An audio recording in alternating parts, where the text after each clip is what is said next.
క్రీస్తునందు ప్రియమైన సహోదర సహోదరులారా, మీకందరికీ యేసుక్రీస్తు నామమున శుభవందనము తెలుపుచున్నాము. దేవుని మహాకృపను బట్టి మనము గడిచిన కాలములో మత్తయి సువార్త ప్రతి వచనముల ధ్యానం స్టడీలో 5వ అధ్యాయము 6వ వచనం వరకు మనం చూసుకున్నాం. ప్రియులారా, ఈరోజు కూడా మనము మత్తయి సువార్త 5వ అధ్యాయము 7వ వచనములో యేసు ప్రభుల వారు చెప్పినటువంటి ముఖ్యమైన ఒక విషయాన్ని గురించి మనం చదువుకుని దాని గురించి మనము ధ్యానం చేసుకుందాం. మత్తయి సువార్త 5వ అధ్యాయము 7వ వచనం. కనికరము గలవారు ధన్యులు, వారు కనికరము పొందుదురు. చాలండి. సో ఈ రోజు కూడా మనము ఈ యొక్క మాటను గురించి మనము ధ్యానం చేసుకుంటాం. ప్రియులారా, ఏమంటే పరలోకమునకు వెళ్ళవలసినటువంటి వారు తమలో రూపించుకోవలసినటువంటి ఒక ఇన్నర్ క్యారెక్టర్ గురించి చక్కగా ప్రభువుల వారు ఇక్కడ ముఖ్యమైన నియమాల గురించి ఆయన చెప్తున్నాడు. ప్రియులారా, ఏమంటే మరి అంతరంగములో చాలా సౌందర్యముగా అలంకరించుకోవలసినటువంటి ఒక ముఖ్యమైన క్యారెక్టర్ని మన ప్రభు అయిన యేసుక్రీస్తు ఇక్కడ బోధిస్తున్నాడు. యాక్చువల్లీ ఈ మాటలు ఆయన చెప్పేటప్పుడు అప్పుడున్నటువంటి యూదులలో ముఖ్యంగా ఈ పరిసయ్యులు, సద్దుకయ్యులు వాళ్ళు చెప్పే పైన చెప్పినటువంటి బోధలకు ఇక్కడ యేసు ప్రభు చెప్తున్న ఆ ఇన్నర్ క్యారెక్టర్ గురించి, అంతరంగ స్వభావపు గుణలక్షణమునకు సంబంధించిన బోధ వాళ్లకు చాలా వ్యతిరేకముగా ఉన్నది. ప్రియులారా, ఓకేనా? సో దాని గురించి మనం చూస్తాం. ఏమంటే ముఖ్యంగా ఈ యొక్క మాటలు యేసు ప్రభుల వారు ఆ రోజుల్లో వాళ్ళకి చెప్పడం గల ముఖ్యమైన ఉద్దేశం ఏమంటే వాళ్ళను ఈ యొక్క ప్రసంగం ద్వారా పరలోక రాజ్యంలో ప్రవేశింప చేసేటువంటి వ్యక్తులుగా ఆ అర్హత సంపాదించుకునేటువంటి విధముగా యేసు ప్రభుల వారు ఈ ఉన్నతమైనటువంటి బోధను, ముఖ్యంగా ఇది ఒక ఆజ్ఞగా కూడా మనము జ్ఞాపకం చేసుకోవాలి. సో ఆ విషయంగానే మనము ఆయన 3వ వచనం నుంచి చెప్పాడు, దీనత్వం ఎలా కలిగి ఉండాలి, ఏ విషయంలో దుఃఖం కలిగిన వారై ఉండాలి, ఏ విధమైనటువంటి సాత్వికులుగా ఉండాలి, నీతి విషయమై ఎంతటి ఆకలి దప్పులు గలవారై ఉండాలి అని చెప్పి లాస్ట్లో ఇక్కడ, అంటే లాస్ట్ కాదు, దాని తర్వాత ఏం చెప్తున్నాడంటే కనికరము గలవారు ధన్యులు, వారు కనికరం పొందుదురు. యాక్చువల్లీ ఈ యొక్క మాట ఇది ఒక కండిషనల్ బ్లెస్సింగ్స్, ఒక కట్టుదిట్టముతో కూడినటువంటి ఒక ఆశీర్వాదం లేదా ఆజ్ఞలకు సంబంధించినటువంటి ఒక ఆశీర్వాదం యాక్చువల్లీ ఓల్డ్ టెస్టిమెంట్లో ఉంది. దానినే మన ప్రభువు అయిన యేసుక్రీస్తు మరలా దాన్ని యూదులకు, అక్కడ ఉన్న శిష్యులకు దాన్ని రిపీట్ చేస్తున్నారు. ప్రియులారా, అది చూద్దాం. చూడండి, కీర్తనల గ్రంథం 18వ అధ్యాయము 25-26 వచనం చదువుకుందాం. దయగల వారి ఎడల నీవు దయ చూపించుదువు, యథార్థవంతుల ఎడల యథార్థవంతుడుగా నుందువు, సద్భావము గలవారి ఎడల నీవు సద్భావము చూపుదువు, మూర్ఖుల ఎడల నీవు వికటముగా నుందువు. చూసారా ప్రియులారా, ఇక్కడ ఏమంటే వారి వారి క్రియలు ఎలా ఉంటుందో ఆ విధముగానే దేవుడు వ్యవహరిస్తాడు, ఆయన స్పందిస్తాడు అనేటువంటి విషయాన్ని ఇక్కడ చెప్తున్నాడు. దయగల వారి ఎడల నీవు దయ చూపించుదు.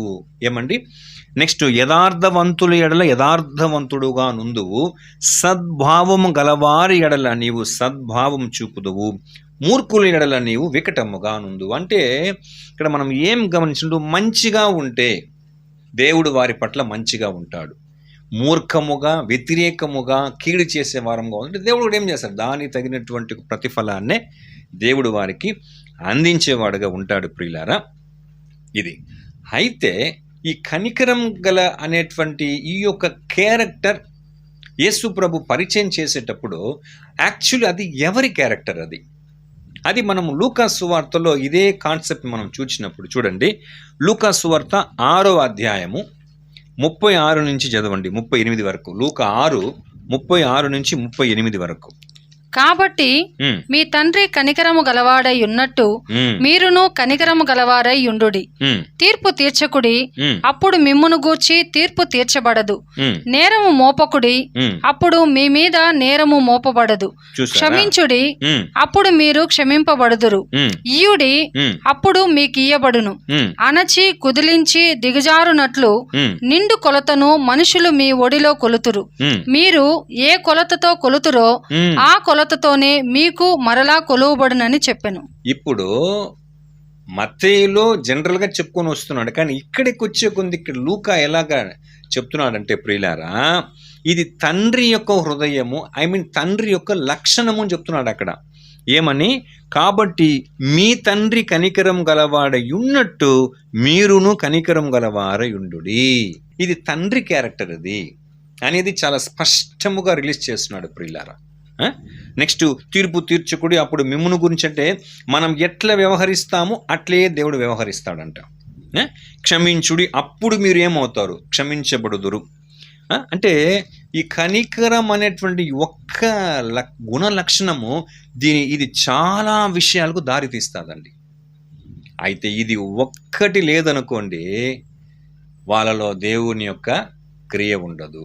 ఓకేనా? సో దీన్ని అనుసరించి చేయవలసిన చాలా క్యారెక్టర్ ఖచ్చితంగా వారిలో రాదనే విషయాన్ని మనం బాగా అర్థం చేసుకోవాలి ప్రియులారా. ఇది తండ్రి గుణాన్ని యేసు కలిగి ఉండి యేసు శిష్యులకు చెప్పాడు. శిష్యులు కూడా అలాగే ఉన్నారండి ఆ రోజుల్లో. చూడండి, యాకోబు రాసిన పత్రిక 2వ అధ్యాయం 13వ వచనం. కనికరము చూపనివాడు కనికరము లేని తీర్పు పొందును. కనికరము తీర్పును మించి అతిశయపడును.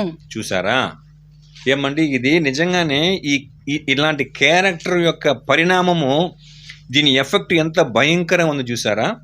ఏమండి? కనికరము చూపనివాడు కనికరము లేని తీర్పు పొందును. కనికరము తీర్పును మించి అతిశయపడును. చూసారా? కనికరము చూపనివాడు కనికరమే లేని తీర్పు పొందును. ఎవరి దగ్గర నుంచి? దేవుని దగ్గర నుంచి ప్రియులారా. అదే చూడండి, యాక్చువల్లీ ఇది తెలుగు స్టడీ బైబిల్ ఎలా ఉందంటే, ఇదే వర్సెస్ చూస్తే, కరుణ చూపని వ్యక్తికి కరుణ లేకుండా తీర్పు జరుగుతుంది, కరుణ తీర్పు మీద గెలుపొంది అతిశయిస్తుంది. చూసారా? అప్పుడు మనం బాగా గమనిస్తే ప్రియులారా, కనికరము మనం చూపలేదు అనుకోండి, దేవుడే మన విషయంలో ఏం చేయడంట? కనికరమే లేని తీర్పును మనకు తీరుస్తాడు. ఇప్పుడు మనం ఎంతగా దేవుని వర్ణిస్తాం, కనికరణ సంపన్నుడా, కృపాతిశయం కలిగిన వాడా, దయాళుడా, కృపామయుడా, దయామయుడా, ప్రేమామయుడు అంత అంటాం కదా ప్రియులారా. అదే దేవుడు మన మీద కనికరపడాలంటే మనము ఎదుటి వారి ఎడల చూపే కనికరమును బట్టి దేవుడు ఏం చేస్తాడు? మనకు ఆయన కనికరమును చూపుతాడని క్లియర్గా ఉంది ప్రియులారా. కృప ద్వారా దేవుడు మనతో సమస్తము చేస్తున్నాడని మనం అనుకుంటాం ప్రియులారా. ఒకవేళ కృపతో కాకుండా కోర్స్ మనలో కనికరము లేకుండా ఉంటే ఇదే దేవుడు ఏం చేస్తాడు? కనికరము లేని తీర్పు మనకు తీరుస్తాడు. కనికరము తీర్పును మించి అతిశయపడతాడు. కోర్స్ అది మనలో ఉంటే ఆ తీర్పుని మార్చేస్తుందండి ప్రియులారా. మనం కానీ ఎదుటి వారి పట్ల కనికరం మనది ఉంటే దేవుని జడ్జిమెంట్ని మనకు ఎంత చక్కగా, మనకు అనుకూలంగా చక్కగా మారుస్తుంది అనే విషయం మనం బాగా గుర్తించాలా. యాక్చువల్లీ ఇక్కడ లూకా సువార్తలో ఏమని చెప్పాడు? మీ తండ్రి కనికరం గలవాడు ఉన్నట్టు మీరును కనికరం గలవారి ఉండదు అన్నాడు కదా. ఆ తండ్రికి ఎవరి మీదంతా ఆయన కనికర పడతాడో దానివల్ల ఆ తండ్రి అయిన దేవుని యొక్క కనికరం పొందిన వారికి ఆత్మీయ జీవితంలో ఎంత ఉపయోగం తెలుసా ప్రియులారా. ఇప్పుడు ఆ తండ్రి కనికరం ఒకరి జీవితంలో ఉంటే వాడు ఎన్నో మేలు పొందుతాడు. అదే తండ్రి కనికరం ఒకరి జీవితంలో లేదనుకోండి, వానికి ఎంత నష్టం ఉందో తెలుసా. చూడండి ఎంత ఆత్మీయ ఉపయోగం ఉందనే విషయాన్ని మనము పాత నిబంధన గ్రంథంలో కీర్తనల గ్రంథము 3వ అధ్యాయము 8 నుంచి 13 వరకు చూస్తే, ఒక్క దేవుడు కరుణా సంపన్నుడై కనికరం గలవాడు ఉన్నాడు కాబట్టి మనకి ఎంత స్పిరిచువల్ బెనిఫిట్స్ చూడండి. యెహోవా దయా దాక్షిణ్య పూర్ణుడు, ఉమ్, దీర్ఘశాంతుడు, ఉమ్. కృపా సమృద్ధి గలవాడు. ఇదండి ఆయన క్యారెక్టర్. ఆయన ఒక్క నిమిషమ్మా, ఇది ఆయన క్యారెక్టర్. ఏమి? యెహోవా దయా దాక్షిణ్య పూర్ణుడు, దీర్ఘశాంతుడు, కృపా సమృద్ధి గలవాడు. సో ఇలాంటి ఒక క్వాలిటీస్ ఆయనలో ఉండడం వలన ఆయన భక్తులకు ఏమండి ఉపయోగము? నెక్స్ట్ చెప్తున్నాడు చూడండి. ఆయన ఉమ్. ఎల్లప్పుడూ వ్యాజ్యమాడువాడు కాడు. ఎల్లప్పుడు ఏం చేయడంటే ఆయన వ్యాజ్యం ఆడేవాడు కాడు. ఆయన నిత్యము కోపించువాడు కాడు. ఎప్పుడు కూడా అంటే పర్మనెంట్ గా ఆయన యొక్క కోపము మన మీద ఉండదు. యాక్చువల్లీ చూడండి, ఆయన ఎంతో గొప్పోడు, మనం ఎంత అల్పులము. మనం ఎన్నోసార్లు దేవుని విరుద్ధంగా పాపం చేస్తూ ఉంటాం కదా. అలా ఉన్నను ఆయనకున్న ఆ కనికరం అనేటువంటి ఒక క్వాలిటీ ఏమంటే ఎప్పుడు ఆయన నిత్యము కోపించేవాడు కాడంట. ఆయనకున్న ఆ కనికర దయ దీర్ఘశాంతం అనే గుణమును బట్టి. తర్వాత మన పాపములను బట్టి మనకు ప్రతీకారం చేయలేదు. చూసారా, ఇది ఎంత వండర్ఫుల్ మనకు గెయిన్ అంటే. ఇది మన పాపమును బట్టి. దాని అర్థం ఏం తెలుసా? మనం పాపులమే. మనం పాపము చేసినప్పుడు మనం పాపులమే. సో మనం పాపము చేస్తే మనకు దానికి తగినట్టుగా ఏముందండి? శిక్ష ఉంది కదా. అయితే ఇక్కడ చెప్తున్నాడు, మన పాపమును బట్టి మనకు ప్రతీకారం చేయలేదు, మన దోషములను బట్టి మనకు ప్రతిఫలం ఇయ్యలేదు. ఇప్పుడు చూడండి, మనం ఏం విత్తుతామో దాన్నే కోస్తాం, ఏ కొలతతో కొలుస్తామో అదే కొలతో కొలవబడును అనేటువంటి విధముగా చూస్తే మనం పాపము చేసినప్పుడు మనకు దాన్ని బట్టి దేవుడు ప్రతీకారం చేయడంట. మనం దోషం చేసినప్పుడు దాన్ని బట్టి మనకు ప్రతిఫలమైన ఇవ్వడంట. తర్వాత భూమి కంటే ఆకాశము ఎంత ఉన్నతముగా ఉన్నదో ఆయన యందు భయభక్తులు గలవారి ఎడల ఆయన కృప అంత అధికముగా ఉన్నది. పడమటికి తూర్పు ఎంత దూరమో ఆయన మన అతిక్రమములను మనకు అంత దూరం పరచి ఉన్నాడు. తండ్రి తన కుమారుని ఎడల జాలిపడినట్లు యెహోవా తన యందు భయభక్తులు గలవారి ఎడల జాలిపడును. చూసారా, ఒక్క దేవునికి కనికరము, దీర్ఘశాంతము, దయాలత్వము, ఏమండి దాక్షిణ్యం అన్నటువంటి క్యారెక్టర్స్ వలన మనకు ఎంత ఉపయోగం ఉంది. చూసారు ఎన్ని విషయాలు. మన పాపమునకు ఆయన ప్రతీకారం చేయడు, మన దోషానికి ఆయన ప్రతిఫలం ఇవ్వడు, ఆయన ఎల్లప్పుడూ మనతో వ్యాజ్యం ఆడడు, ఆయన నిత్యము కోపించడు. సో ఆయన గ్రేస్ భూమి కంటే ఆకాశం ఎంత ఉన్నతముగా ఉందో ఆయన యందు భయభక్తులు గలవాడి ఆయన కృప అంత అధికముగా ఉన్నది. ఇవన్నీ చూస్తే మన పాపపు క్రియలకు తగినటువంటి విధముగా ఆయన మనకు తీర్పును తీర్చడంట. ఏమంటే జనరల్గా మనిషి యొక్క స్వభావం ఏమంటే ఎవడైనా పాపం చేసి పట్టుబడితే తెలిస్తే వాడిని ద్వేషించేదే మానవ స్వభావం. కానీ దేవుని యొక్క స్వభావము ఏమంటే కంప్లీట్గా దానికి చేంజ్గా ఉంది. ఇప్పుడు ఇవన్నీ తెలిసిన తర్వాత అందుకే యేసు చెప్పాడు, మీ పరలోకపు తండ్రి కనికరం గలవాడై ఉన్నట్టు మీరును ఏం చేయండి, కనికరం గలవారై ఉండు. ఇక్కడ ఇంకొక విషయం మనం బాగా గమనించాలండి. దేవుని క్యారెక్టర్ ఇదే. ఏమండి? ఆయన దీర్ఘశాంతుడు, కృపా సమృద్ధి గలవాడు, ఏమండి? తర్వాత దయా దాక్షణ్య పూర్ణుడు, ఏమండి? సో ఇంతటి దేవుడు మనకు ఏమండి, మనకు బ్లెస్సింగ్స్ ఇవ్వాలంటే ఏమనుంది అక్కడ? యెహోవాయందు భయభక్తులు గలవారి ఎడల ఆయన కృప అంత అధికముగా ఉంది. తర్వాత యెహోవా తనయందు భయభక్తులు గలవారి ఎడల జాలి పడుతాడంట. తండ్రి కుమారుని పట్ల జాలి పడే విధంగా జాలి పడతాడు. ఇప్పుడు తండ్రి క్యారెక్టర్ మనకు చెప్పేస్తాడు, ఓకేనా? నెక్స్ట్ మనం చేసే కీడునకు తగినట్టుగా చేయడంట. అది ఎట్లాగా వర్తిస్తుందంటే మనము ఆయన గుణాన్ని తెలుసుకున్న మనము గుణమునకు తగినట్టుగా జీవిస్తేనే. అది మనం బాగా క్యాచ్ చేయాలి. ఒక తండ్రి యొక్క క్వాలిటీని బట్టియే మనం లైఫ్ లాంగ్ అలాగే క్షమించబడతామంటే అది ఎట్లా? ఎందుకంటే తెలియపరిచాడు కదా మనకు. యేసు ఏమని చెప్తాడు? తెలియక తప్పులు చేసిన వానికి కొద్ది దెబ్బలు, తెలిసి ఎక్కువగా తప్పులు చేసిన వానికి ఎక్కువ దెబ్బలు తగులని చెప్పాడు కదా లూకాసు వార్త 12వ అధ్యాయంలో. ఆ రీతిగా అది కూడా మనం ఆలోచన చేయాలి ప్రియులారా. ఎంతదా ఆయన దేవత్వం కలిగిన వాడు ఉంటే తెలియని తరంలో ఓకే, బట్ తెలిసిన తర్వాత ఇప్పుడు తండ్రి క్వాలిటీస్ మనలో ఉండాలి. చూడండి, ఎఫెసీ పత్రిక 2వ అధ్యాయము 4-5 వచనాలు. అయినను దేవుడు కరుణా సంపన్నుడై ఉండి మనము మన అపరాధముల చేత చచ్చిన వారమై ఉండినప్పుడు సైతము మన ఎడల చూపిన తన మహాప్రేమ చేత మనలను క్రీస్తుతో కూడా బ్రతికించెను. కృపచేత మీరు రక్షింపబడి ఉన్నారు. చూసారా, తండ్రి అయిన దేవునికి ఉన్నటువంటి ఆ కనికరము యొక్క పరిణామం, దాని యొక్క ఫలితము ఏమండి? తండ్రికి మన పట్ల ఉన్న కనికరం ఎంత గొప్ప గొప్ప కార్యాలను చేపించింది, మన పట్ల కలిగించింది. ఏమి అని చూస్తే ఏమంట, అయినను దేవుడు కరుణా సంపన్నుడై ఉండి ఏమండి మనము మన అపరాధముల చేత చచ్చిన వారమై ఉండినప్పుడు. ఆలోచించండి, ఈరోజు మనం క్రైస్తవులమండి, ఇదే మనం అన్యులుగా ఉన్నప్పుడు ఏదో ఒక రోజు మన మనోన్నతం తెరుచుంటాడు. ఎవరో ఒకరి మూలంగా మనకు సువార్త సునాదం వినిపించబడినప్పుడు దానికి గల కారణం ఏమంటే మనకు సువార్త చెప్పిన వ్యక్తి ముఖ్యం కాదు. అది మన జీవితంలో జరగాలంటే ఎట్లా సాధ్యమైంది? అది దీనికి ఎవరు కారకులు? ఇది ఎట్లా సాధ్యమైందంటే ఎంత చక్కగా చెప్తాడు, దేవుడు కరుణా సంపన్నుడై ఉన్నాడు. ఆయన కరుణా సంపన్నుడై ఉండి పరము నుండి ఈ లోకములో మన స్థితిగతులను చూచి, మన స్థితి ఏమండి, అపరాధముల చేత చచ్చిన వారమై ఉండినప్పుడు సైతము మన ఎడల చూపిన తన మహా ప్రేమ చేత మనలను క్రీస్తుతో కూడా బ్రతికించెను. ఈరోజు మనం క్రైస్తవం ఉన్నామంటే తండ్రి దగ్గర నుంచి మనకు చాలా ప్రాముఖ్యమైనటువంటి ఒక క్వాలిటీ ఏమంటే ఆయన కరుణా సంపన్నుడు, ఆయన కనికరము కలిగిన వాడు. కాబట్టి ఈరోజు నిజంగా మన అందరి చేతులు బైబిల్ ఉంది, లేదంటే మన అందరి చేతులు ఇంకేదో ఉంటుంది ప్రియులారా. దీనికి ఏమండి మూల కారణం అండి, ఆయన కరుణా సంపన్నుడు ప్రియులారా.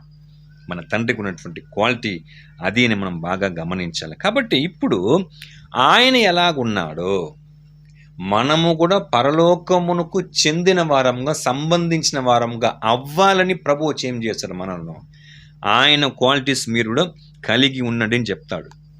ఓ సందర్భంలో పేతురు వచ్చి అడిగినప్పుడు అదంతా మనకు తెలుసు కదండి, ఎన్నిసార్లు క్షమించాలి. సో యాక్చువల్లీ మనం అదే చాప్టర్లో మత్తయి సువార్త 18వ అధ్యాయంలో ఉంది ప్రియులారా ఆయన అడిగిన విషయము. అప్పుడు ఆయన ఏమండి ఇదంతా మనకు తెలుసు.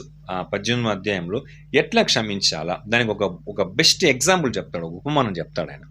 అది మనకు అందరికి తెలుసు. 18వ అధ్యాయం మత్తయి 18:21 నుంచి 35 దాకా ఏముందంటే ఏమండి, యజమానుడు ఉన్నాడు, అతని యొద్ద ఒక దాసుడు ఉన్నాడు. ఓకేనా? సో వాడు ఎంత ఏమండి రుణస్థుడుగా ఉన్నాడంటే నిజంగా ఇది చాలా ఆశ్చర్యంగా ఉంది ప్రియులారా. ఆ సన్నివేశం మనకు అందరికి తెలుసు. ఓకేనా? అతడు రుణస్థుడుగా ఉంటాడు, అయితే ఇవ్వలేని పరిస్థితి. అప్పుడు ఆ యజమానుడు ఎంత చక్కగా ఆ దాసుని క్షమిస్తాడు. అయితే దాని అమౌంట్ గురించి చెప్తాడు. నిజంగా ఆశ్చర్యంగా ఉంది. ఏమంటే యాక్చువల్లీ అతను ఎంత రుణపడినాడంటే 10,000 తలాంతు. ఓకేనా? ఒక తలాంత్ ఎంత తెలుసా? 3,600 రూపాయలంట. 3,600 రూపాయి ఒక తలాంతు. అయితే 10,000 తలాంత్ అంటే మీరు మల్టిప్లై చేసి ఎంత ఉంది తెలుసా ప్రియులారా? 3,06,00,000. ఏది ప్రభువు చెప్పింది దగ్గర 2,000 సంవత్సరం ముందు విషయం ఇది. ఆ యజమానుడు తన దాసుడు తన దగ్గర ఎంత రుణంగా ఉన్నాడంటే 3,06,00,000 రూపాయలను ఏం చేస్తారండి, సరేలే ఆయన ఎక్స్క్యూజ్ అడుగుతున్నప్పుడు సరే పో అని క్షమించేస్తాడు. కానీ ఆ రుణస్థుడు ఉన్నాడే ఆ దాసుడు, వానికి ఇంకొకడు డబ్బులు ఇవ్వాలా. అది ఎంత తెలుసా? అయితే వీడు ఏమండి 100 దినారు, ఒక దినారు ఎంత తెలుసా? 50 పైసలంట. అప్పుడు 100 దినార్లు ఎంత? కేవలం 50 రూపాయలు. అయితే ఈ 50 రూపాయలు ఒకటి దగ్గర వసూలు చేసేదానికి వాడు పోయి నేరుగా గొంతు పట్టేసినాడు. అవునా? అయితే వీడు ఎంత ఆయన దగ్గర కనికరం పొందుకున్నాడండి, 3,06,00,000 రూపాయలు. ఇప్పుడు ఆ కంపేర్ చేస్తే ఇంత గొప్పగా తన యజమానుడి హృదయం నుంచి కనికరం పొందినవాడు కనికరం యొక్క క్వాలిటీని ఏం చేసినాడు వాడు? జీవితం అంతా దాన్ని మరవకూడదు. ఆయన కఠినంగా కానీ ప్రవర్తించి కనికరం లేకుండా ఉండి ఉంటే ఆయన కుటుంబంతో ఏమైనా వాళ్ళ జీవితం అంతా సంతతి అంతా దాసులుగా ఉండకూడదు, దాన్ని తీర్చుకోలేరు. కానీ ఆ యజమానుడి యొక్క కనికరము తాను పొంది ఇంకొకరి దగ్గర అసలు పర్సంటేజ్ కూడా లెక్కలేమండి. 3,06,00,000 ఇక్కడ కేవలము ఎంతండి, 50 రూపాయలు ఎక్కడండి ప్రియులారా. కానీ వాడు దాన్ని కనికరించేటువంటి మనసు లేకుండా కఠినంగా ప్రవర్తించాడు చూసారా. అప్పుడు అక్కడ ఒక మాట అంటాడు అతను, ఓ చెడ్డ దాసుడా అంటాడు ఈ యజమానుడు, నేను నీకు ఇంత పెద్ద రుణమును నేను క్షమించుంటే కేవలం చిన్న అల్పమైన విషయంలో నువ్వేం చేయలేకపోయినావు, నా కనికరాన్ని నువ్వు రియలైజ్ కాకుండా ఆ గుణమే లేకుండా నువ్వు ఎదుటి వాడి దగ్గర నువ్వు ప్రవర్తించావు, ఎంత దౌర్భాగ్యుడురా నువ్వు అంటాడు. ఇది అలాగే యేసు ప్రభు కంపేర్ చేస్తారు తెలుసా. చూడండి మత్తయి సువార్త 18వ అధ్యాయము 33వ వచనం. 18:33. నేను నిన్ను కరుణించిన ప్రకారము నీవును నీ తోడి దాసుని కరుణింపవలసి ఉండెను గదా అని వానితో చెప్తున్నాడు. నేను నిన్ను కరుణించిన ప్రకారము అంటే నేను చేశాను, నీకు ఇచ్చాను ఆ కనికరాన్ని. ఎందుకు ఇచ్చానంటే నిన్ను క్షమించే దాని కొరకు నువ్వు నా దగ్గర బెట్టి చాకరీ చేయాల్సిన పనులు నువ్వు నీ కుటుంబం రిలీఫ్ అవ్వాలా, ఓకే పో. కానీ నువ్వు కూడా అలాగే దాన్ని అర్థం చేసుకుని ఉంటే నువ్వేం చేస్తుండాలా, ఆ ప్రకారంగా చెయ్యాలి కదా. నీవును నీ తోడు దాసుని కనికరింపవలసి ఉండను కదా అని వానితో చెప్పాను. తర్వాత అందుచేత వాని యజమానుడు కోపపడి తనకు అచ్చియున్నదంతయు చెల్లించు వరకు బాధపరచు వారికి వానిని అప్పగించెను. చూసారా, తన యజమానుని యొక్క కనికరము పొందుకున్నాడండి.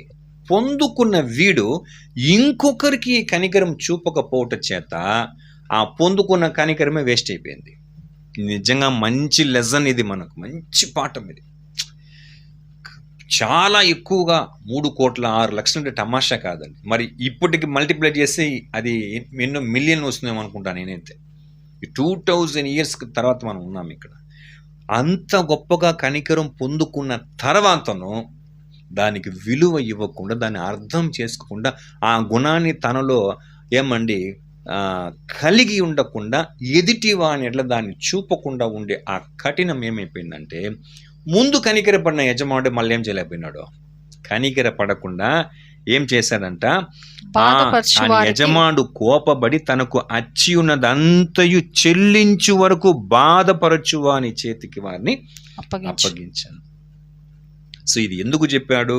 35వ వచనం, మీలో ప్రతివాడును తన సహోదరుని హృదయపూర్వకముగా క్షమింపని ఎడల నా పరలోకపు తండ్రియు ఆ ప్రకారమే మీ ఎడల చేయుననెను. కరెక్ట్గా ఎండింగ్ చేస్తాడండి యేసుక్రీస్తు. ఏమంటే పరలోకపు తండ్రి మన క్రియను బట్టి మనకు ప్రత్యుపకారం చేస్తున్నాడు అనే విషయాన్ని గ్రహించేదాని కొరకు అక్కడ చెప్పాడు ఆయన. తండ్రి దగ్గర నుంచి పొందుకునేది కాదు, పొందుకున్న మనం ఎట్లా వ్యవహరిస్తామో నెక్స్ట్ మనం కూడా అలాగే మనకు కూడా తండ్రి ఏం చేస్తాడండి, దానికి తగిన కార్యం చేస్తాడు. అదే అధ్యాయం 23వ వచనం చదవండి, మత్తయి 18:23లో. కావున పరలోక రాజ్యము తన దాసుల యొద్ద లెక్క చూచుకొన గోరిన ఒక రాజును పోలి ఉన్నది. ఇది ఎంత సీరియస్ గా తీసుకోవాలి తెలుసా మనము. ఏమండి, పరలోక రాజ్యము తన దాసుల యొద్ద లెక్క చూచుకొన కోరిన ఒక రాజును పోలి ఉన్నది. ఆ రాజు ఎవరు? మన ప్రభు. లెక్క చూసేటువంటి ఉపమానంగా చెప్పినాడు దాన్ని. ఇదే మన లైఫ్లో జరుగుతుంది. ఇప్పుడు మన జీవితంలో ప్రతిరోజు ఇదే జరుగుతుందండి. పరలోకపు తండ్రి మన మీద కనికరపడ్డాడు, మనము కూడా అలాగే ఎదుటి వారి ఎట్లా కనికరపడితే ఇదొక లెక్క.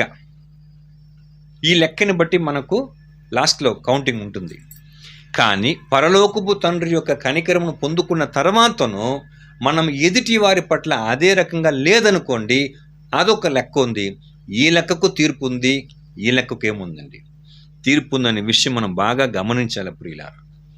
ఇంకో విషయం తెలుసా, ఇది ప్రతిరోజు కూడా మనకు ఈ విషయం తెలుసు. మనకు ప్రతిరోజు కూడా ఈ విషయం మనకు నిశ్చయంగా తెలుసు. విషయం తెలుసు, పాటించే వాళ్ళు ఎంతమంది అది మనకు తెలియాల. ఎలా విషయం తెలుసు? యేసు ప్రభు పరలోక ప్రార్థన ఏమని నేర్పించాడు మనకు? ఆ ప్రార్థన ఇది ఉందా లేదా? మత్తయి సువార్త 6వ అధ్యాయము 14-15 వచనములు. మనుషుల అపరాధములను మీరు క్షమించిన ఎడల మీ పరలోకపు తండ్రియు మీ అపరాధములను క్షమించును. మీరు మనుషుల అపరాధములను క్షమింపకపోయిన ఎడల మీ తండ్రియు మీ అపరాధములను క్షమింపడు. ఎంత క్లియర్గా ఇది మనం ప్రతిరోజు ప్రేయర్ చేస్తున్నామా? ప్రతిరోజు ప్రార్థన చేసేటప్పుడు ఏమండి దానికి అర్థము తర్వాత కింద చెప్పుకుంటా వస్తాడు. ఏమని? మనుషుల అపరాధములను మీరు క్షమించిన ఎడల మీ పరలోకపు తండ్రి మీ అపరాధం క్షమించును. అంటే ఇది మనం చేయము, కానీ దీని పైన విషయం మనం చేస్తామా లేదా? మా రుణస్థులను మేము క్షమించిన ప్రకారము మా రుణమును క్షమించుమంటే మనకు తెలుసు మేము ఎదుటి వారి ఎట్లా క్షమించినట్లుగా దాన్ని బట్టి నువ్వేం చేయి, మాదిరి క్షమించుమని దేవుని క్షమాపణ మాత్రం పొందేదానికి రెడీగా ఉంటున్నాం. మనము ఈ ప్రేయర్ చేస్తున్నాము. సో దాని కింద వివరణ అదే చెప్తున్నాడు. ఏమండి? మనుషుల అపరాధములను మీరు క్షమించిన ఎడల మీ పరలోకపు తండ్రి మీ అపరాధం క్షమించును. మీరు మనుషుల అపరాధం క్షమింపకపోయిన ఎడల మీ తండ్రి మీ అపరాధములను క్షమింపడు. కాబట్టి క్షమాపణ యొక్క ప్రారంభమే దేన్ని బేస్ చేస్తుంది? దేవుని యొద్ద నుంచి, కనికరమును బట్టి. ఏమండి? సో ఆయన మన మీద చూపిన జాలి, దయ, ఏమండి అటువంటి యొక్క దాక్షణముని బట్టి మనకు క్షమాపణ అనేది దేవుని యొద్ద నుంచి రూపించబడింది. ఓకేనా? సో దేవుని యొద్ద నుంచి కానీ కనికరము ఇవన్నీ లేకుండా ఏమండి ఆ బదులుగా ఇచ్చేట్టుగా ఉంటే మనకి ఏమొస్తుంది? ఇంతవరకు మనం ఎవరు జీవించడం ఈ లోకమును, మనం మనుషులుగా.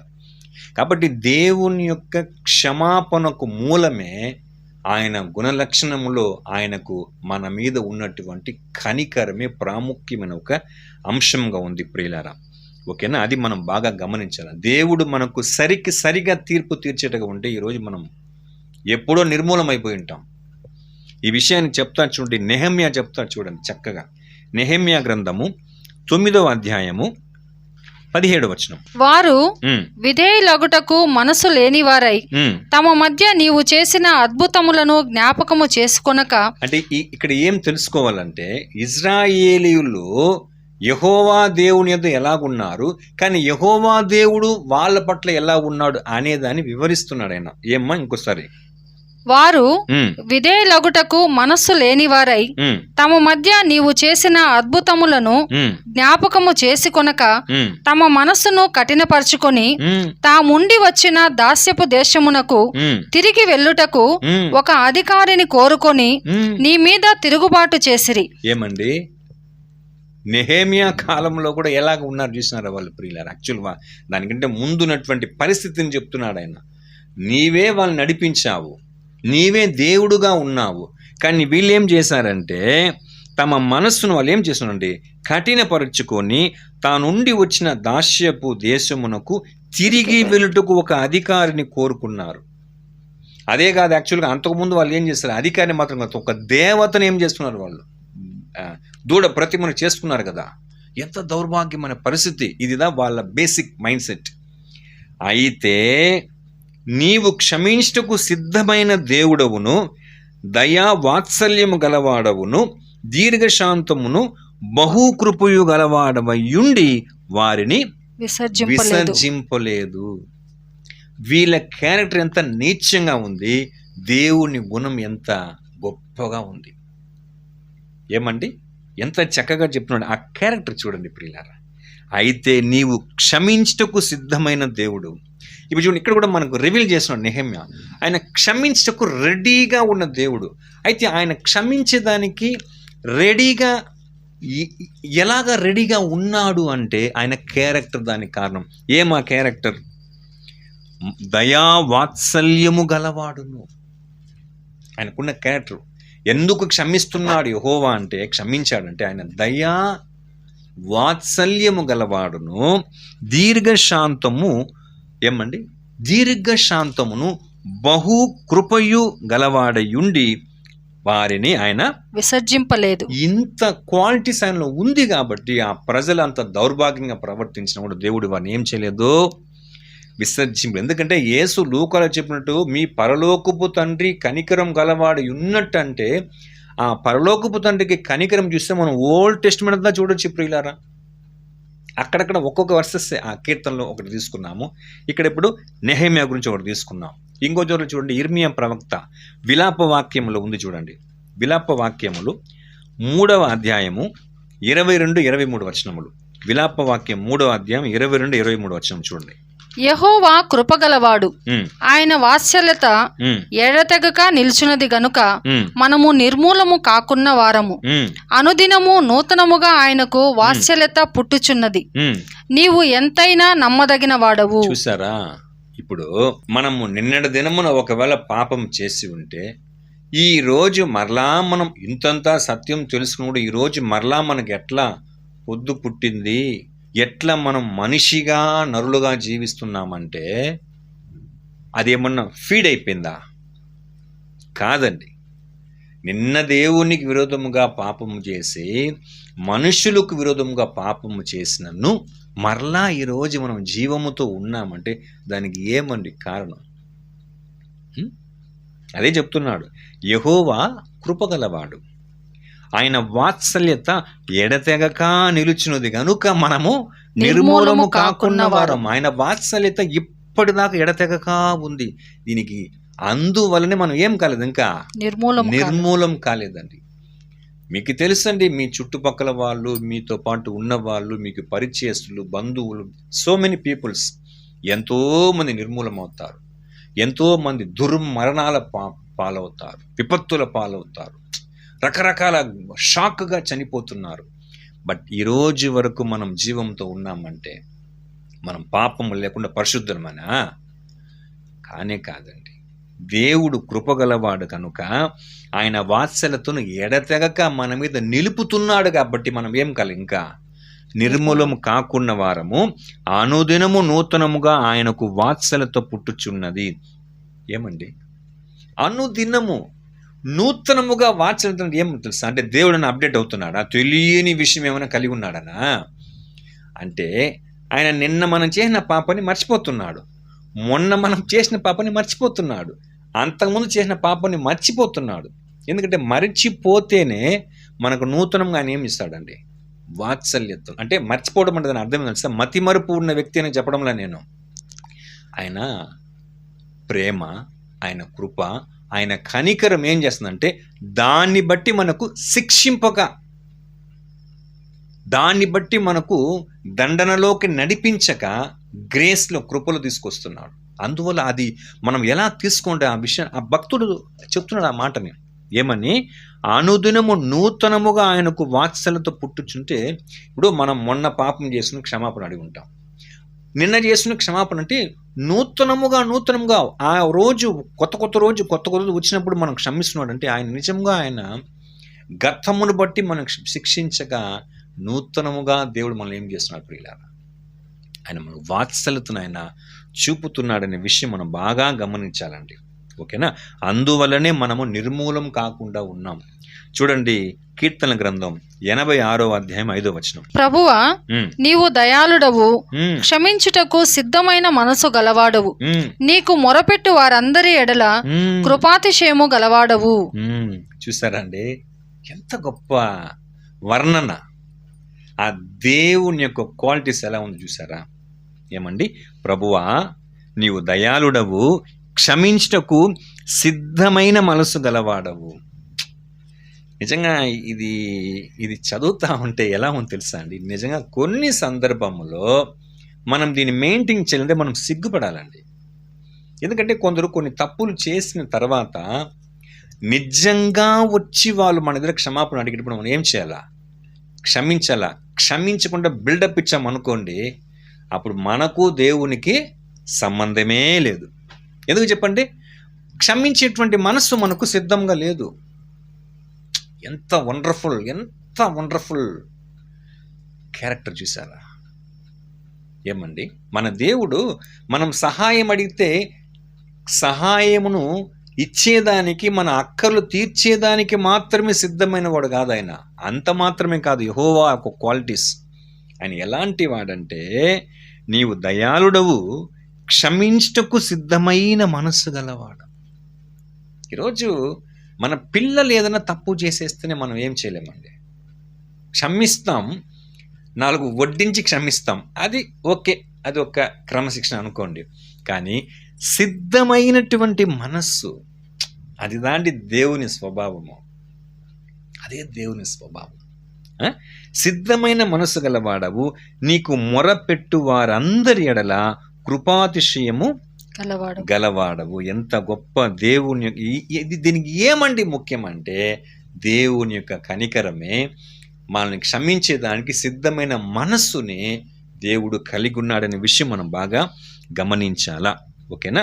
అందుకే ఏమండి, ఈ క్షమాపణ అనేది గడిచిన పాపమును కూడా క్షమించి దాన్ని బట్టి దేవుడు మనకి ఏం చేయడండి అంటే, అట్లని దాన్ని మిస్యూజ్ చేయకూడదు, దాన్ని పొరపాటుగా మనం ఉపయోగించుకోకూడదు దేవుని క్షమాపణ హృదయాన్ని.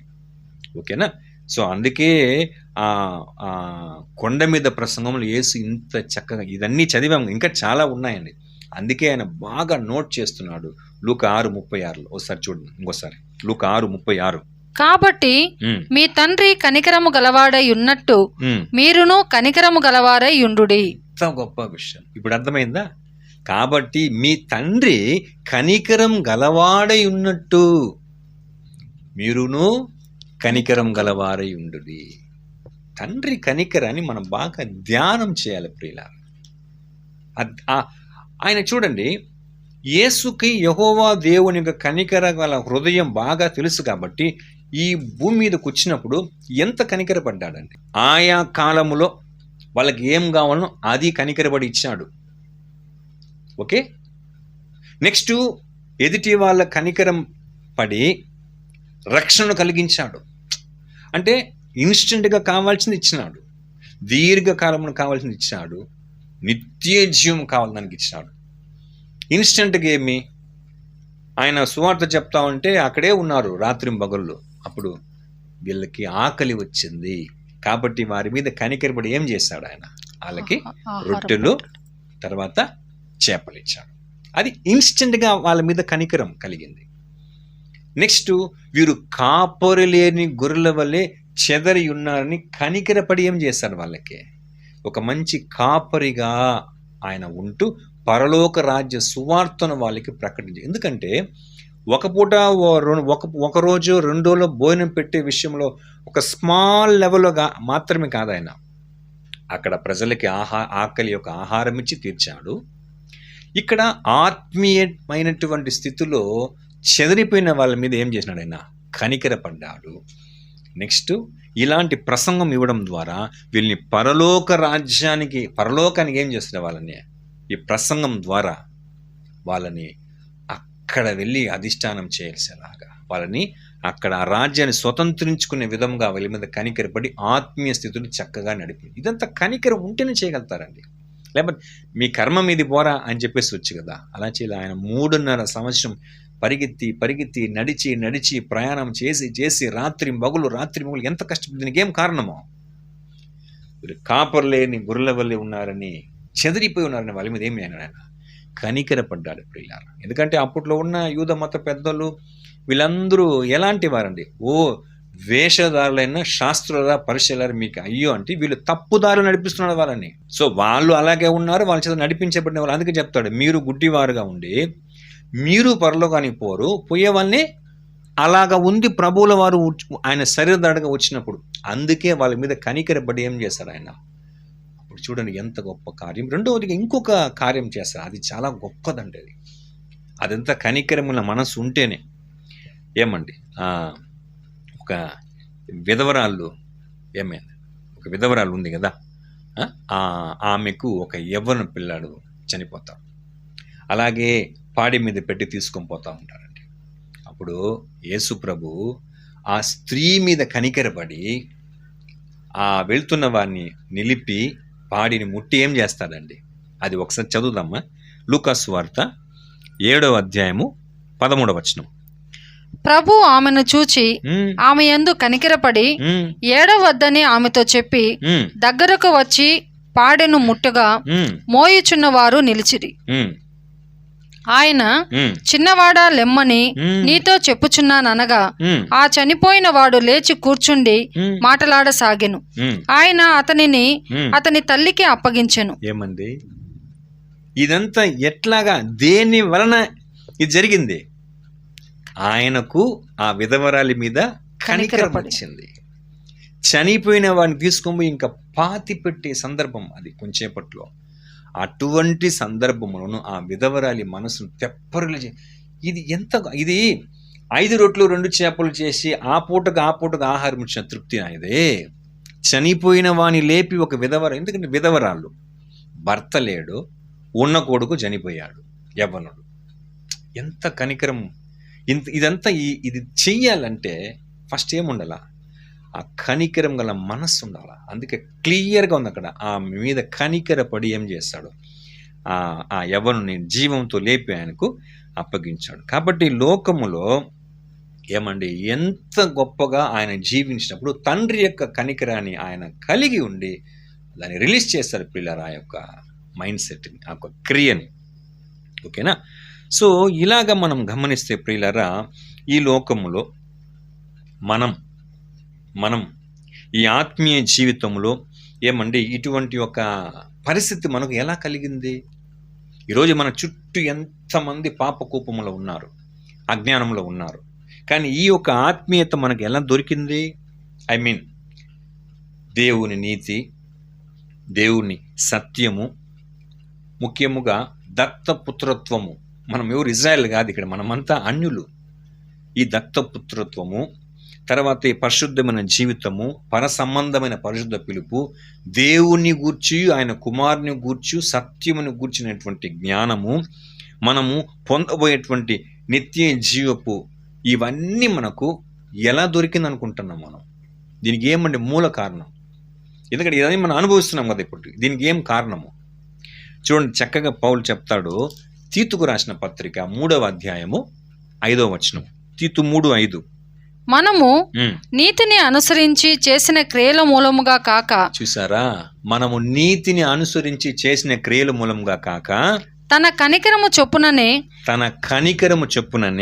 పునర్జన్మ సంబంధమైన స్నానము ద్వారాను పరిశుద్ధాత్మ మనకు నూతన స్వభావము కలుగజేయుట ద్వారాను మనలను రక్షించెను. మనకు ఈ రక్షణ ఎలా దొరికిందంటే చూసారా, మన క్రియలను బట్టి కాదంట. ఏమండి, మనము నీతిని అనుసరించి చేసిన క్రియల మూలంగా కాక తన కనికరము చొప్పునని పునర్జన్మ సంబంధమైన స్నానము ద్వారాను పరిశుద్ధాత్మ మనకు నూతన స్వభావం కలుగజేయడం ద్వారాను మనలను రక్షించను. ఈ రక్షణకు కారణం ఏమంటే దేవుని కనికరం, మన ప్రభు అయిన యేసుక్రీస్తు యొక్క కనికరం ప్రియులారా. కాబట్టి మనం పరలోకానికి వెళ్ళాలంటే ఖచ్చితముగా మన పరలోకపు తండ్రికి ఉన్నటువంటి కనికరం గల హృదయము మనకు కావాలండి. అది మనం బాగా గుర్తించాలి ప్రియులారా. యాక్చువల్లీ ఇది ఎంత గొప్పదంటే కనికరము. చూడండి, ఇప్పుడు మనకు క్షమాపణ దొరకాలంటే దేవుడి, ఎందుకంటే తెలియని కాలంలో క్షమించేస్తాడు. ఇక తెలిసిన తర్వాత దేవుడు మనం క్షమించాలంటే ఆ తండ్రి గుణం మనలో ఉంటేనే, మనం ఎదుటి వాళ్ళ మీద కరుణిస్తేనే, కనికరిస్తేనే అది మనకు రిప్లై అవుతుంది ప్రియులారా. ఒక చోట్ల ఈ కనికరం అన్నది ఉంటే ఎంతంత పెద్ద గొప్ప గొప్ప కార్యం చేసింది తెలుసా అండి. బీదలను కనికరించేవాడు యెహోవాకు అప్పిచ్చువాడు. అది ఎంత గొప్పది చూడండి. మనము చేసేది, ఇక్కడ మనం ఒక విషయం, మనము చేసేది మనుషులకు, బీదలను కనికరించువాడు యెహోవాకు అప్పిచ్చువాడు. ఎంత గొప్ప మ్యాటర్, దాంట్లో ఎంత పెద్ద కార్యం ఉంది తెలుసా. ఏమండి, మనం అంత పెద్ద ల్యాండ్ లార్డ్సా, మనము రాయల్సా, మనము యెహోవాకు అప్పించేదానికి? దాని అర్థం ఏమండి, ఒకనికి అప్పిస్తే అప్పు తీసుకున్నాడు ఖచ్చితంగా ఏం చేయాలి, మళ్ళా తిరిగి ఇవ్వాలా. ఇది లా, ఇది నీతి. ఆ రీతిగా మనమంట బీదలకు కనికరం, వాళ్ళ పట్ల కనికరపడి వాళ్ళకి మనం సహాయం చేస్తే అది దేవుడు ఏమండి వాళ్లకు మనం దేవుడికే చేసినట్టు ఖచ్చితంగా మనకు దాన్ని ఇచ్చే తీరుతాడంట. యేసు ప్రభు చెప్పలా, నేను ఆకలి కొని ఉంటిని, దప్పికొని ఉంటిని, దిగంబడిగా ఉన్నప్పుడు ఏమని ఆశ్రయం లేకుండా ఉన్నప్పుడు, చెరసాల్లో ఉన్నప్పుడు, రోగిగా ఉన్నప్పుడు నీవు మిక్కిలి అల్పులైన ఈయన సహోదరుడికి చేసావు కనుక నాకే చేశావు. అప్పుడు చూడండి, ఒక వ్యక్తి మీద మనం పడే కనికరాన్ని దేవుడు ఎలాగ రిసీవ్ చేసుకుంటున్నాడు. ఖచ్చితమైనటువంటి వాగ్దానం అది. ఓకేనా? కాబట్టి కనికరం అనే క్యారెక్టర్ మన లైఫ్లో చాలా చాలా చాలా ముఖ్యం ప్రియులారా. కనికరం గలవారు ధన్యులు, వారు కనికరమును పొందుదురు. మీకా ప్రవక్త కూడా చెప్తాడండి. 6వ అధ్యాయము 6 నుంచి 8 వరకు చదువు ఒకసారి. ఏమి తీసుకుని వచ్చి నేను యెహోవాను దర్శింతును, ఏమి తీసుకుని వచ్చి మహోన్నతుడైన దేవుని సన్నిధిని నమస్కారము చేతును, దహన బలులను 7 ఏడాది దూడలను అర్పించి. 8వ వచనం. మనుష్యుడా ఏది ఉత్తమమో అది నీకు తెలియజేయబడి ఉన్నది. న్యాయముగా నడుచుకొనుటయు, కనికరమును ప్రేమించుటయు, దీన మనస్సు కలిగి దేవుని ఎదుట ప్రవర్తించుటయు, ఇంతే కదా యెహోవా నిన్ను అడుగుచున్నాడు. చూడండి, యెహోవా అడుగుచున్నాడు. ఇది నాకు తెలియదే అని చెప్పేదాని లేదు. యెహోవా అడుగుచున్నాడు. ఇది ఆల్రెడీ ఇజ్రాయేళ్ళకి ఇచ్చినటువంటి విషయం. ఇది ఇక్కడ కనికరం అన్నది తలరాతగా భావించి కనికరించేది కాదండి. ఏం చెప్తున్నా కనికరమును ప్రేమించుటయు అంటే దాని అర్థం ఏమంటే దేవుని గుణాన్ని మనము అర్థం చేసుకుని ప్రేమించాలి. దేవుణ్ణి ప్రేమించదంటే ఏం తెలుసా అండి? దేవుని యొక్క లక్షణాన్ని, గుణ లక్షణాన్ని మనం ఏం చేయాలి? ఆస్వాదించి ప్రేమించాలి. అదే చెప్తున్నాడు, మనుష్యుడా ఏది ఉత్తమమో అది నీకు తెలియజేయబడి ఉన్నది, న్యాయముగా నడుచుకొనుటయు. ఇవన్నీ అట్లే రిలేటెడ్గా వచ్చిందా కొండ మీద ప్రసంగంలో? నీతి విషయమై ఆకలి దప్పులు గలవారు ధన్యులు, వారు తృప్తిపరచబడుదురు వచ్చిందా? ఇక్కడ నెక్స్ట్ కనికరమును ప్రేమించుటయు, నెక్స్ట్ దీన మనస్సు కలిగి నీ దేవునితో ప్రవర్తించుటయు, ఆత్మ విషయమై దీనులైన వారు ధన్యులు, పరలోక రాజ్యం వారిదని చెప్పాడు ఫస్ట్ పాయింట్లోనే కొండ మీద ప్రసంగంలో. ఓకేనా? ఇక్కడ కనికరమును ప్రేమించేదండి. కాబట్టి కనికరమును విధి లేని పరిస్థితుల్లో మనం కలిగి ఉన్నది, అది కనికరాన్ని ప్రేమించాలి. అది దాంటి దేవుని ప్రేమించినట్టు. ఇప్పుడు నీ పూర్ణ హృదయంతో, పూర్ణ ఆత్మతో, పూర్ణ బలంతో నీ ప్రభు అయిన దేవుని ప్రేమించిన దాని అర్థం ఏమండి? ఆయన క్వాలిటీస్ని, ఆయన గుణగణాలను, ఆయన మనల్ని ప్రవర్తించినటువంటి ప్రవర్తన తీరును, ఆయన స్వభావాన్ని మనం ప్రేమించాలి. కనికరమును ప్రేమించేది ఇది ఉత్తమమంట. ఏమండి? ఏది ఉత్తమమో మనుషుడా దీన్ని తెలియజేయమని, ఇది ఉత్తమమండి. ఇది కనికరం కలిగేది ఉత్తమమండి. ఇప్పుడు తర్వాత 2వ ఆజ్ఞ, నిన్ను వాళ్ళని పొరుగు అని ప్రేమించమంటే ఎట్లా సాధ్యమవుతుంది? అది ఇవన్నీ ఉండాలా. యెహోవా మనల్ని క్షమించేదానికి కనికరం కలిగిన వాడుగా ఉన్నాడు కాబట్టి సిద్ధమైన మనసు ఆయనకు ఉంది క్షమించేదానికి. మనం కూడా పొరుగు వాడు తప్పు చేసి క్షమించాలంటే మనకు కనికరం ఉండాలా. నిన్ను వలని పొరుగు అని ప్రేమించమని ఆజ్ఞ నెరవేర్చాలంటే వాళ్ళ దగ్గర లేదు, మన దగ్గర ఉంది. ఇవ్వాలంటే ఏం చేయాలా? కనికరం కలిగినటువంటి వాడే ఉండాలి. యోహాను రాసిన మొదటి పత్రిక 3:16 కూడా మనము మన దగ్గర ఉంది, కానీ ఉపాధి లేని వాడిని చూసి వాని మీద ఎంత మాత్రము కనికరం లేనివాడుగా ఉంటే, జాలి పడకుంటే వాని ఎట్ట ప్రేమించేవారం అవుతాం మనము? కాబట్టి ప్రియులారా, ఇదన్నీ ఎందుకు అక్కడ చెప్తున్నాడంటే ఆ ఉపదేశం వినేటువంటి వాళ్ళందరూ పరలోకానికి వెళ్ళాలా. సో వాళ్ళ ఉపదేశాన్ని ఈరోజు మనం స్టడీ చేసినాం కాబట్టి ఆయన ఉద్దేశం ఏమంటే మనమందరం కూడా పరలోక రాజ్యంలో వెళ్ళాలా, పరలోకానికి మనం చేరాలా.